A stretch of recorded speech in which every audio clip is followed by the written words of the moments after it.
Hello friends, welcome to EPG Pathshala. Today we are going to discuss the module titled New Issues in Agrarian Studies. I am Dr. Anurekhachari Wagh, Assistant Professor at the Department of Sociology, Savitribai Phule, Pune University. This module is part of the larger paper titled Agrarian Relations and Social Structure in India. This paper is coordinated by Dr. Manish Thakur of IIM Kolkata. What would this module titled New Issues in Agrarian Studies focus on? It focuses on structural changes that has come across various sectors including primary, secondary and tertiary, and what kind of effects it has on the economy and also on the peasants within the Indian structure. Further, this module will also focus on agricultural sector, how it has been impacted through contract farming. Further, it will also look into how there is an increased transfer of land from agriculture to non-agriculture kind of industries, and what does this have impacted on the agrarian structure is also something that agrarian studies could really engage with. New issues in agrarian studies. In India, the agricultural sector contributed substantially to the total gross domestic product GDP at the time of the independence. The village economy and the emblematic Kisan were celebrated in the larger national culture. But by the turn of the century, the sheen of agriculture sector appears to be lost. India has become a service-driven economy. But this structural change in the character of the economy is not accompanied by a structural change in the employment. Agriculture continues to employ 53% of the workforce while contributing only 14% of the total GDP. This has resulted in a decline in productivity of agriculture in even agriculturally rich states like Punjab. This scenario is referred to as a crisis in agriculture on many occasions. This crisis has to be understood in the context of the larger development strategy adopted by India. The political ideology, planning processes and the economic policies have determined the multiple trajectories of agrarian change in India. There have been changes within and across the major sectors in the economy. These changes, which led to the marginalization of agriculture, were also accompanied by a decline of the farmers' movement. In spite of the political influence of the rural elite and the limited migration from rural to urban India, agriculture was going through a downfall. This is perhaps due to the growing differentiation of the agrarian elite and the disintegration of the village as a viable socio-economic unit. The disintegration of a village as a structural unit was because of the introduction of new modes of cultivation. These new modes of cultivation required a different kind of social organization of production, and the traditional ties characterizing the local communities began to crumble. The growing politicization of Dalits at the same time distanced them from the local community. The new forms of commercial and capitalist agriculture that the rich farmers engaged in led to the breakdown of the traditional Jajmani system.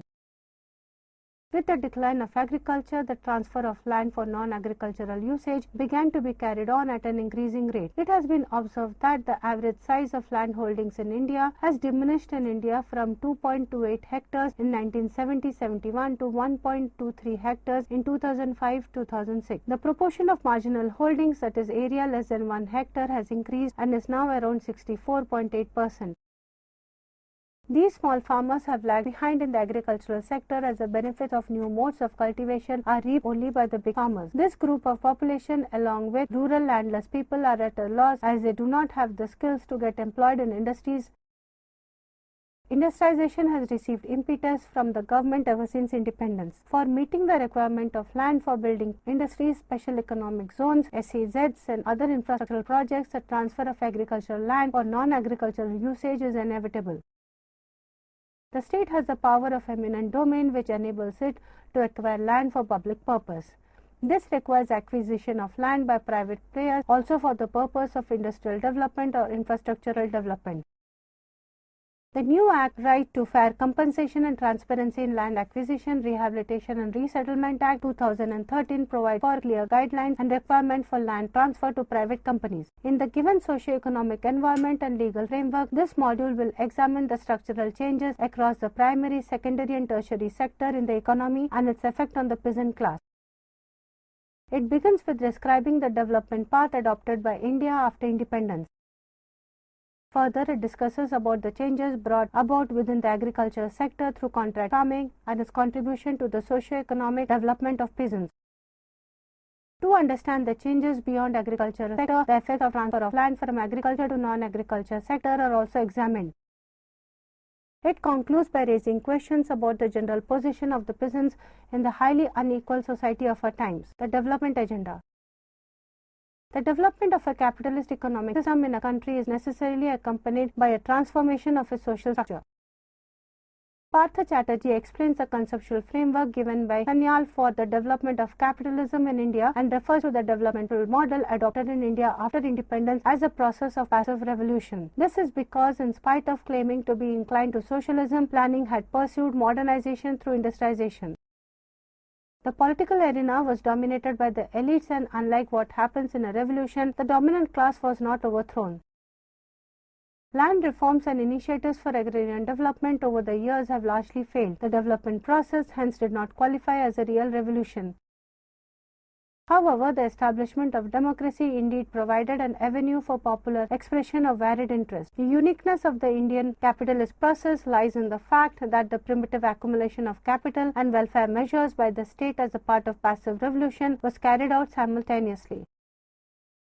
Primitive accumulation through separation of producers from the means of production was carried on along with the provisions by the government agencies to provide them with basic welfare needs of livelihood.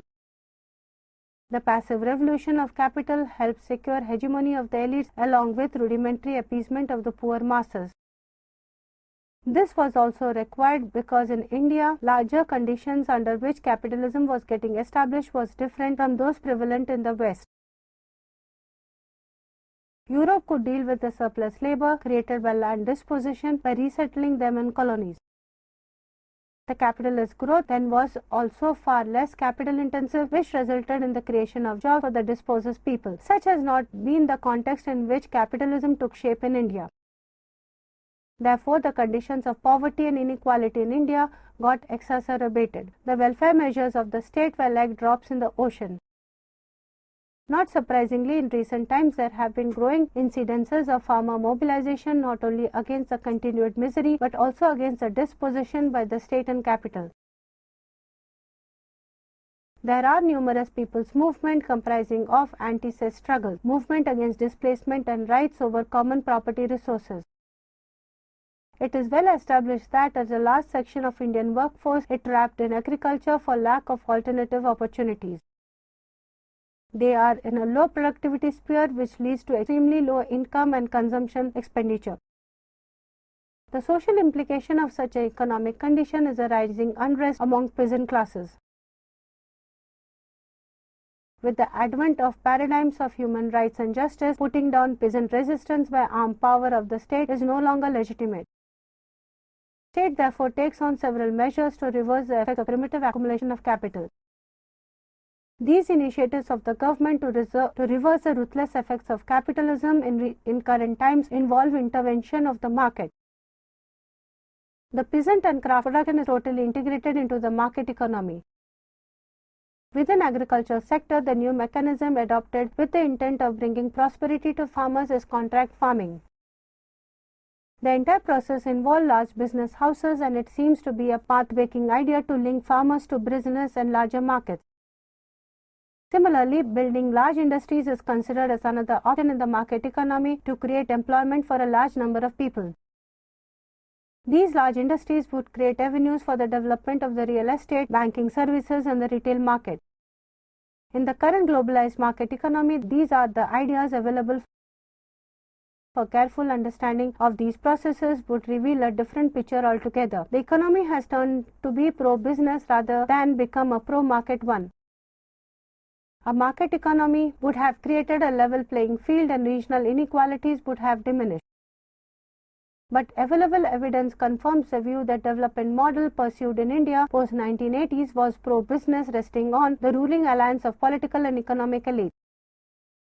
Also, the agrarian transition has been unique with limited influence of capitalism in the agriculture sector. We need to consider some of these issues such as contract farming, setting up of large industries, and real estate growth in greater detail. Structural compulsions.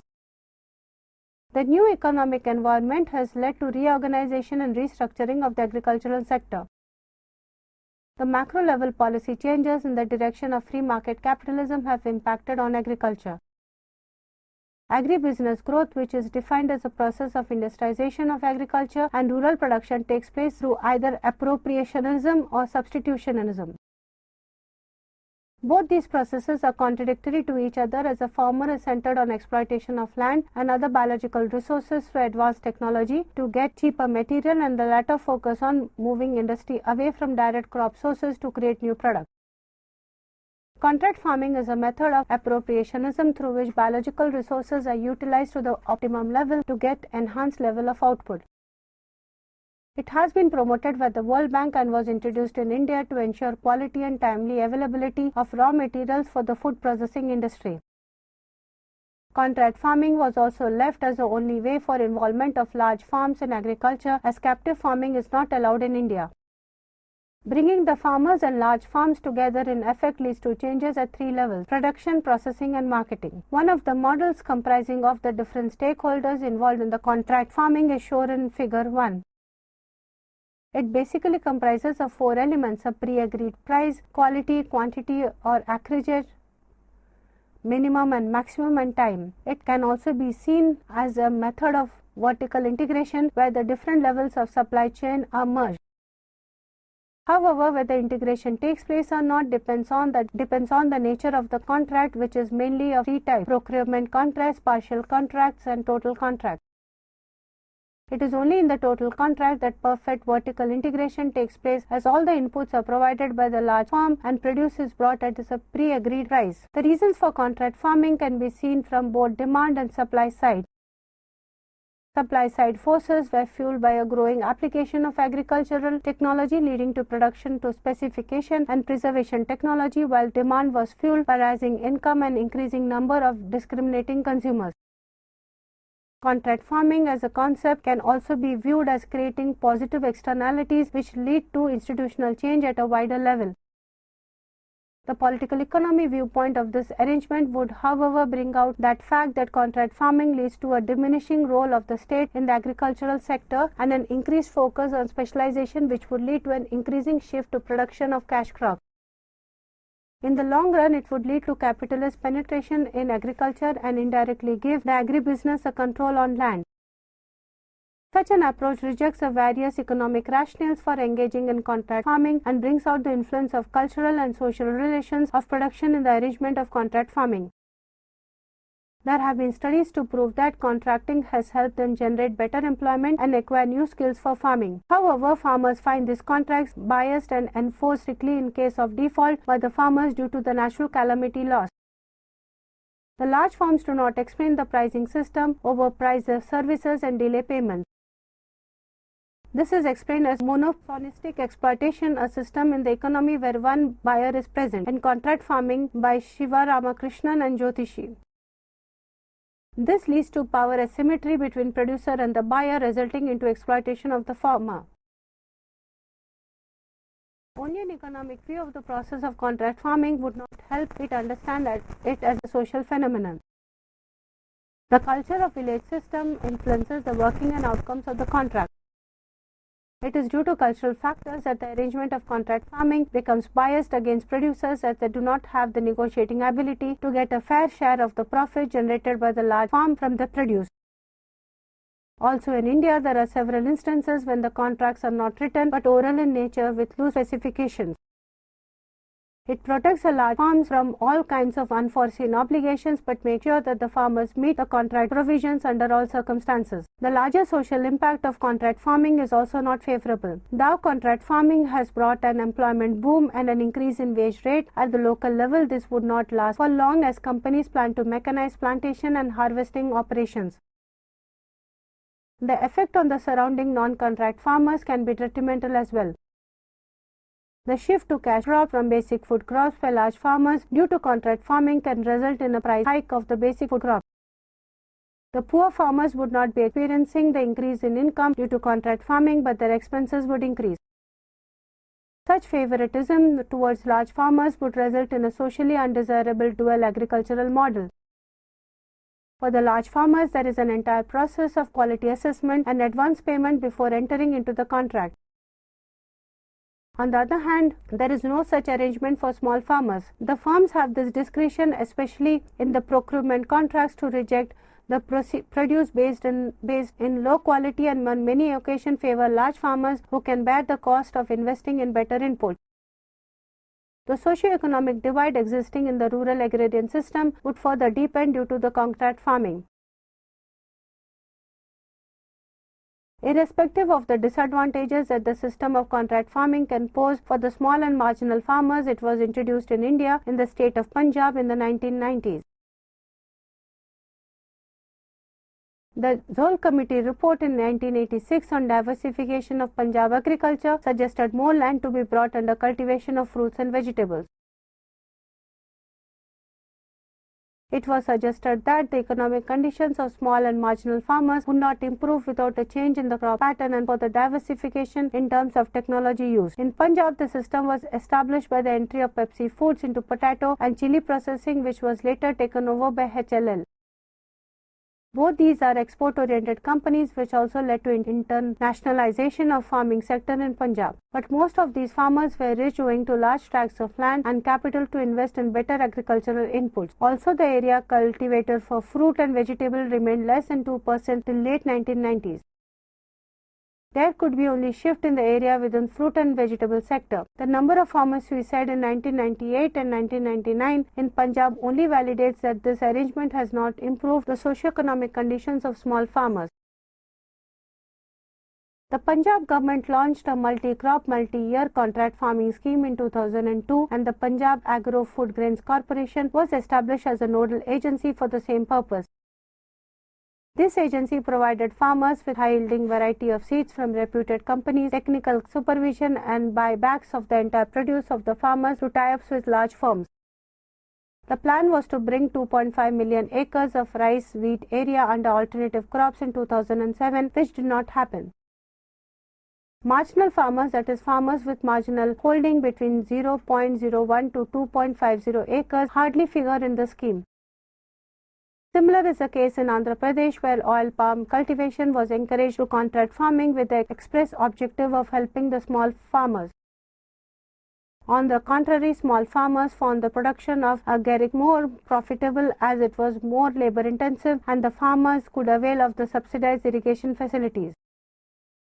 In fact, ensuring participation of small farmers in contract farming is not an automatic and requires strong regulatory framework. The role of NGOs or farmers' cooperatives has also been limited in Punjab. They potentially have a major role to play in terms of information dissemination, monitoring and security of contract. In Punjab, Agriculture Produce Market Committee Act has been amendment to recognize contract farming as a system. However, the Act does not provide legal protection to growers in case of a default by the private firm. A broader institutional support system is required if the ill effects of contract farming has to be eliminated and interest of small farmers is to be protected. A regulatory framework to protect the interest of the farmers is urgently required. The state can also provide for certain concessions and need to attract large number of firms in the area of fruits and vegetables processing. Also, the rules binding on the agribusiness firms to compulsorily involve marginal and small farmers can be formulated and incentive for the same can be designed. State should function as the facilitator in a manner that the interest of small and marginal farmer is met. Shiva Ramakrishnan and Jyotishi suggest the formation of an association of farmers is a solution proposed to eliminate the monopolistic exploitation of contract farming. These measures would ensure that the new concept that was launched to infuse life back in the agrarian system of the rural would become inclusive in nature rather than further deepening the socio-economic disparity in the villages, dispossessing the poor. In recent years, land grab has become a catchphrase which refers to increasing transnational land transactions for large-scale production of food as well as for non-agricultural purposes. Here we focus on internal land grabbing concerning non-agricultural purposes including mining, industrial and infrastructural development, business parks, residential and other real estates. During 2007 and 11, the area of cultivable land has shrunk by 7,90,000 hectares mainly due to the diversion of land towards non-agricultural purposes like construction industries and other development activities. A government committee on land reforms asserts that growing corporate investment in indigenous areas is the biggest land grabs of tribal land since Columbus. The extent of landlessness in India has increased. The proportion of effectively landless people or those owning less than 1 acre of land among rural households stands at 73%. The NSSO data reveals a lower figure. This discrepancy is largely due to the range of land holding within which landlessness is considered. For the purpose of this module, we assume that all farmers with less than 1 acre of land as landless because it has been seen that such farmers use 90% of the land holding for homestead are in no position to generate livelihood from land. The development of special economic zones (SEZs) has been a major factor behind landlessness of peasants. It has led to land wars in India with farmers resisting the transfer of the land to the capitalist. According to Levian, what is going on is accumulation by dispossession. The agrarian transformation in India is increasingly tied up with capitalist growth. This transformation is non-labor absorbing and the real estate driven and is therefore responsible for further marginalization of the poor. In recent past, there have been incidents of intense farmer protest in Nandigram, West Bengal and in several other places in Mumbai, Gurgaon, Rajasthan. These conflicts have come in the way of industrial projects of large companies like POSCO, Reliance and Tata. In India, however, acquisition of land for the development of industrial estates and townships is not a recent phenomenon. It has been going on for quite some time. Immediately after independence, the transfer of land was seen as a sacrifice for the development of the nation. Of late, the nature of land transfers has changed. The acquisition of land is currently for the corporate sector and for the SEZ. This is indicative of a new phase of primitive accumulation. Land is now more used for real estate development and as investment rather than for manufacturing activities which would create jobs. This has contributed to increasing the informal sector, which now comprises of 95% of the labor force. In fact, the creation of jobs has been low in the economy in the last 2 decades. This means that the high growth experienced so far is based on increase in labor productivity. This is evident from the large-scale layoff of workers in private sector manufacturing companies like Tata Steel and Tata Motors at a time when there are enormous increase in production. The public sector employment also fell substantially over the last 2 decades, which kept overall employment growth at 1% at a time when the economy was soaring at 7 to 8%. The improvement in productivity, however, did not lead to increase in wages, which basically meant a substantial increase in profit. To further encourage these processes and push the labor force to deplorable work conditions, SEZs were established. It has been found out that workers in SEZs work for 5.3% more hours than those in non-SEZs and at early wages, which is 35% lower. This is possible because SEZs are declared as public utility services, which exempts them from labor laws like Minimum Wages Act and Contract Labor Regulation and Abolition Act. Worker strikes are also made illegal in SEZs. In India, SEZs have been developed under inspiration from the Chinese SEZs but are different in the nature of its ownership. In India, unlike China, these are developed by private companies, which in a way lead to privatization of development. The state attracts private companies to build hyper-liberalized economic enclaves with minimum taxes, tariffs, regulations, which give a lot of operational freedom to private sector.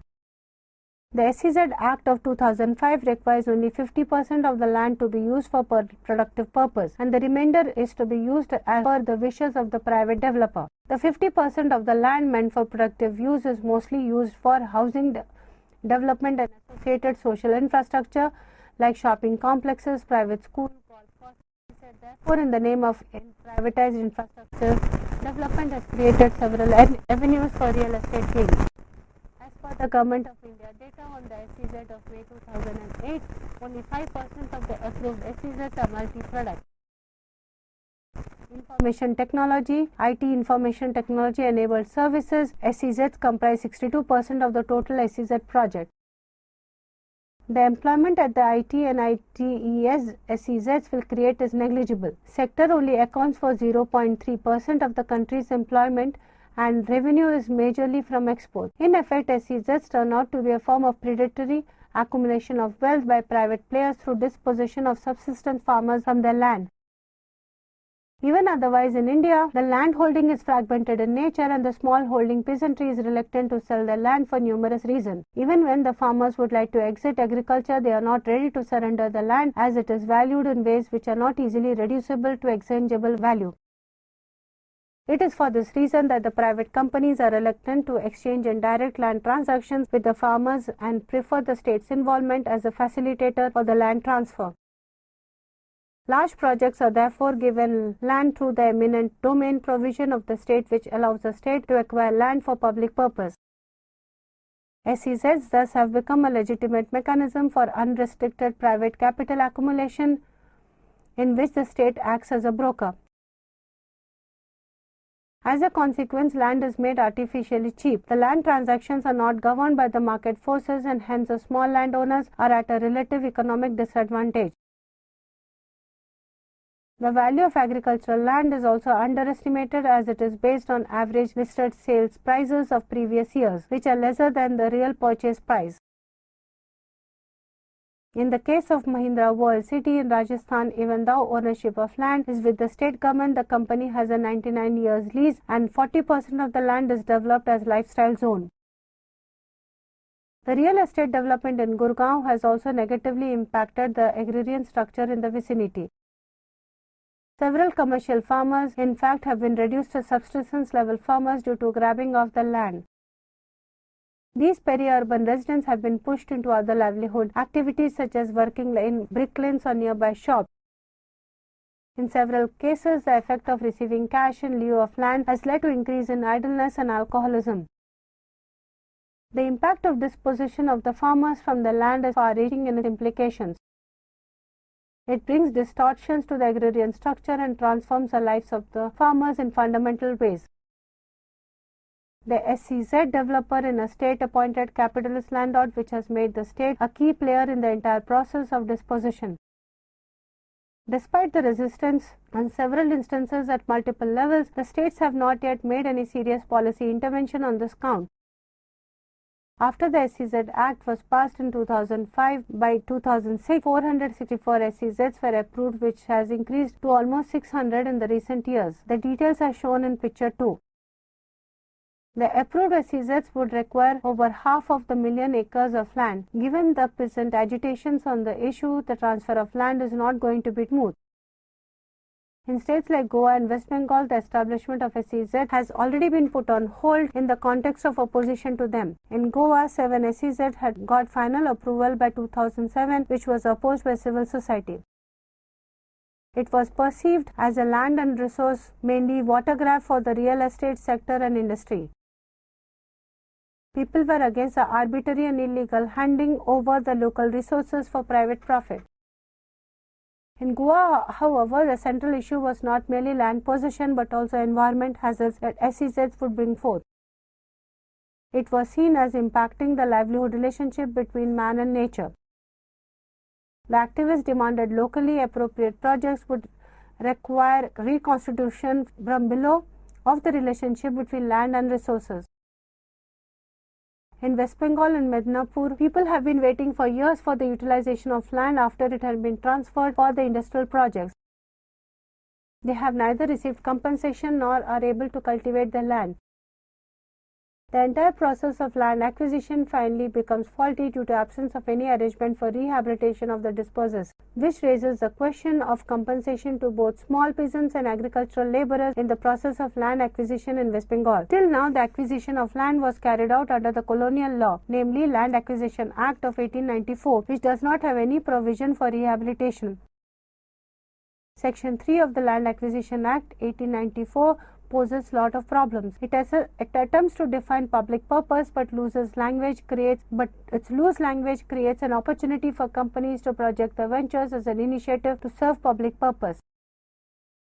The requirements for acquisitions with a private purpose under Section 40 would no longer be binding in an acquisition for a public purpose. Such an acquisition can be done by private companies as a special economic zone under Section 3F3 for development purposes. Compensation under the LAA would be decided subjectively by the collector, and the process of finalizing the value of compensation cannot be questioned. The displacement and rehabilitation issue and the overall compensation therefore become central issues for the new Land Acquisition Act. The Section 2 of the new Act, Right to Fair Compensation and Transparency in Land Acquisition, Rehabilitation and Resettlement Act 2003 clearly lays down the various reasons for which the government can acquire land. The new legal framework is thought to be a positive movement and is seen as having addressed some of the recurrent concerns, yet it is too early to comment on its progressive features. Friends, from this module we could understand in terms of summary 4 important areas. What has happened now that we have discussed is development policies has not benefited the large number of poor or marginalized in India, which has led to increased inequality. Secondly, we have also seen that in India what we are facing now is jobless growth, and within that the agrarian sector features in a large way. Thirdly, we have also looked into how poor Indians are dealing with complex livelihoods and very vulnerable livelihoods. And lastly, we have seen there is a great growth of informal sector in which large number of distressed rural poor are increasingly becoming part of this big informal sector. Thank you.